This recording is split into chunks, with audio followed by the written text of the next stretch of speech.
pinapaniwalaan nating madalas yung maganda, yung katanggap-tanggap. Weh, masyadong idealistic. Lahat naman may baho, paunahan na lang sa pagsingaw.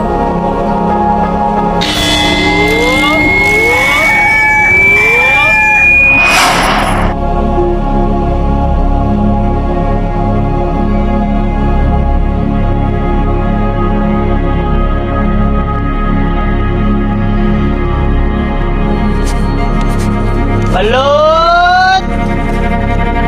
Si Mangbong, ang bait tingnan, di ba? Masipag ang asta. Kunwari, nagbabanat buto talaga para sa pamilya. Naturingan pang ang dating opisyal ng barangay, pero ang totoo, siya pa tong pasimuno ng kalukuhan. Huwag magtatanghang isumbong, baka ipabugbog ka.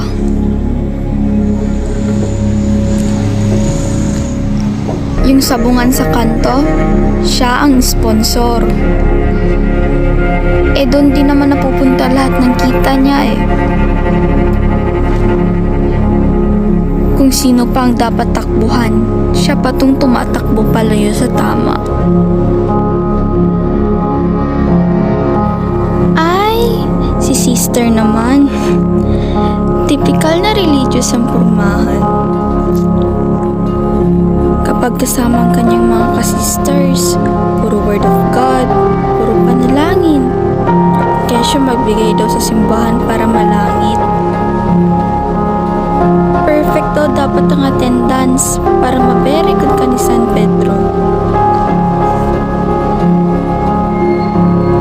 Pero ang totoo, kung sa simbahan, siya ang may pinakamalakas na amen sa bahay nila.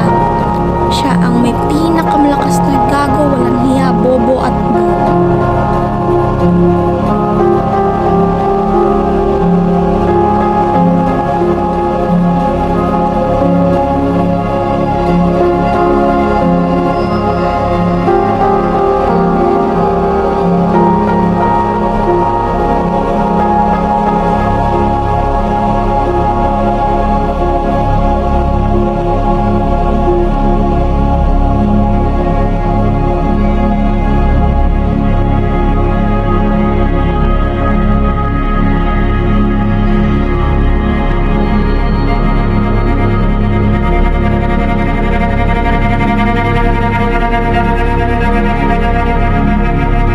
Si Bernardo pala yun.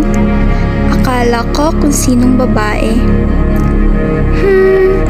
Mahirap na talaga ngayong malaman kung sinong totoong dalaga sa dala-dalagahan lang. Ganda niya, di ba? Bernardo sa umaga na din sa gabi. Sobrang bilis ng panahon.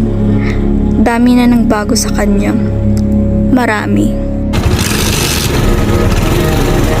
Si Nonong, batak yan sa trabaho. Umaga hanggang gabi namamasada. Kaya siya marami raw siyang pinapakain.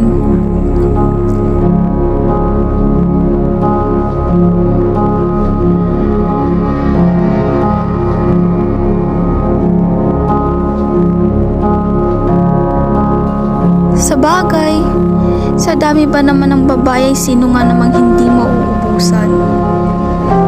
Isa to sa dahilan kung bakit maraming babae ang nasasaktan at umiiyak. Alam nga ang salitang loyal, di naman alam ang salitang kontento at respeto. Naniniwala sa kasabihang basta driver, sweet lover. Na naniniwala rin atang the more the merrier. Wapo naman. Matikas pero di lahat gusto yan. Hindi lahat.